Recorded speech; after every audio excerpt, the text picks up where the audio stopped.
lot of times we all, I mean, this is another thing too that we'll take this even a step further, right? So why are you not regulating your insulin properly? But then the question becomes too, well, why did that happen? And that's where things get very interesting. And that's where I do a lot of this goes back to what I do personally and I specialize in is that emotional healing.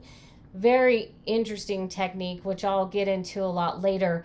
But that goes back to the emotional part, right? So, where did that come from in the emotional standpoint? And this is where things get very interesting because in Chinese medicine, they talk a lot about organs and how they're connected back to an emotional place. And also, how that emotion could trigger a malfunction or chi, right? Your chi's not working right. And so then that creates an imbalance that spreads even more so.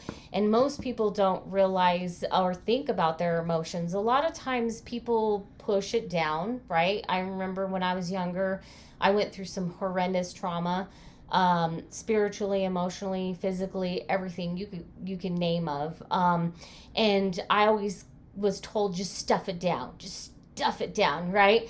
Well, eventually that stuffing needs to come up, and it comes up in many different ways, and a lot of times it comes up in physical ailments. Like for me, I had fibromyalgia, right? So I was diagnosed with fibromyalgia. I was as sick as you could possibly be because I was in my 30s and I was dealing with pain all over my body that I couldn't figure out what was going on.